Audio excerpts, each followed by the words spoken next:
Bora, meu povo. Breno Neto não tá na área, mas quem tá na área é Virão hoje.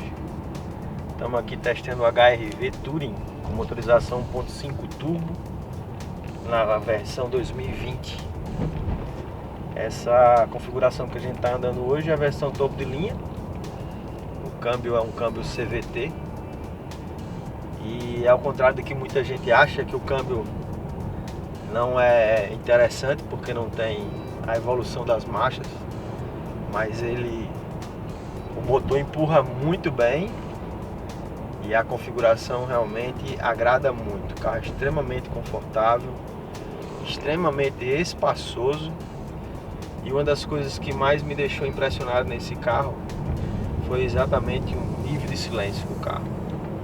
Roda muito leve, extremamente sutil, vamos dizer assim. Ele é super silencioso o carro. A posição de guiar dele é característico da linha Honda. Ele tem uma pegada muito esportiva, vamos dizer assim. Um acabamento fino em black piano no carro todo, uma configuração de painel toda em black piano.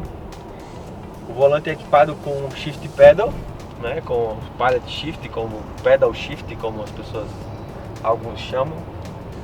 Tem uma configuração de uma mídia bem integrada com Apple CarPlay e Android Auto. Além da conectividade, temos também a câmera de ré integrada com multifunções de alinhamento para criar vários tipos de balizamento, para a gente poder ter um auxílio mais complementar ao dia a dia, né? Uma mais angular, uma mais presente e uma assistência de reboque. Vamos dizer assim, se eu tivesse um reboque, ele estaria aqui, ele estaria me auxiliando a fazer essa linha de manobra. Bem interessante isso.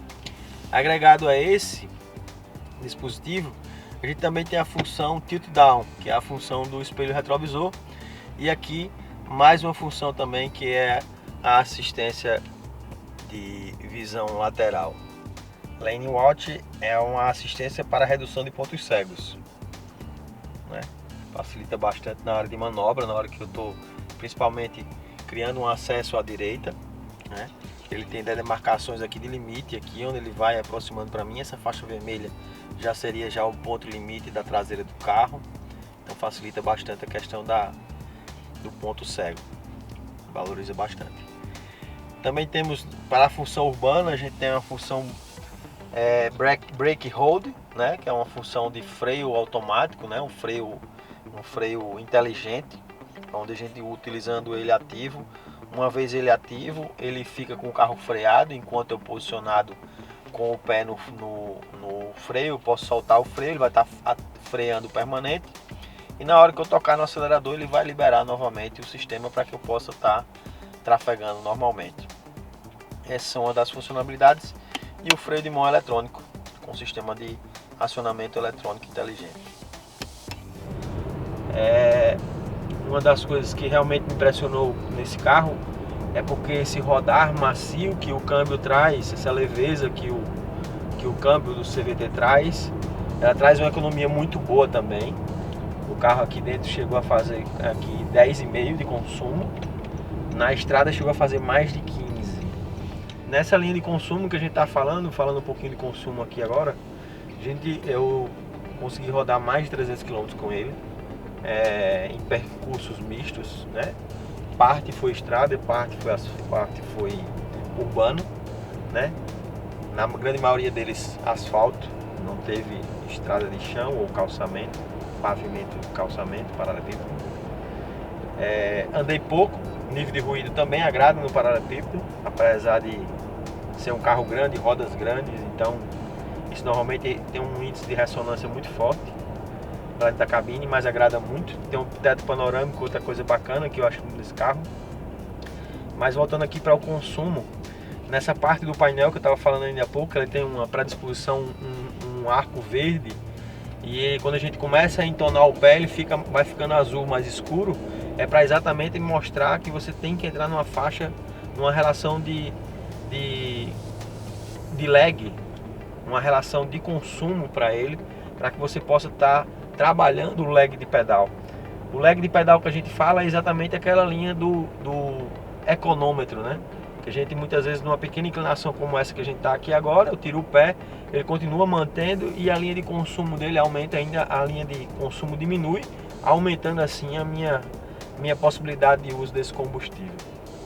Isso é uma grande característica da linha Honda, ela tem essa característica. Os motores 1.5 turbo são os motores que a Honda tem como topo de linha, né? Não é uma cavalaria para um carro super esporte, não é, mas atende muito bem para a proposta do carro.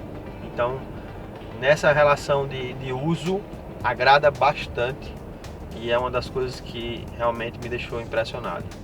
É um motor com 173 cavalos, com 22 kg de torque, 22,3, é bem interessante.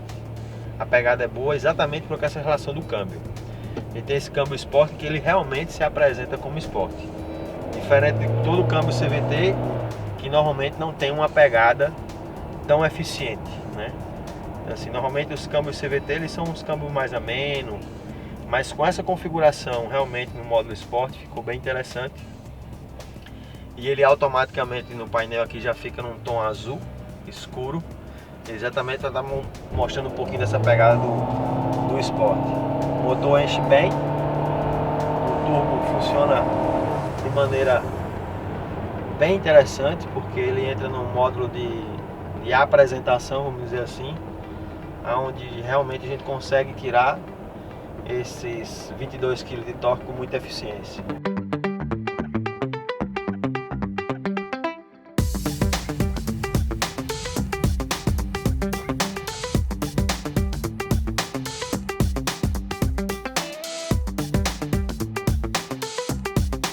Depois de 300 km, a avaliação do carro, o que é que a gente acha desse carro, o que é que eu vejo desse carro. É um carro para uma família de até 5 pessoas. O volume de porta-mala do carro impressiona e o habitáculo interno do carro impressiona muito pelo tamanho. São as principais características desse carro, é exatamente o volume interno. Então assim, uma característica de um grande hatchback, né? Ou seja, um carro de grande volume, aliando a tudo isso, a uma esportividade, isso já virou uma tradição da Honda para a marca. Design, espaço interno, esportividade estão aliados nesse carro. O ponto alto para ele seria o volume interno do carro, realmente cabine muito bem montada, muito bem elaborada.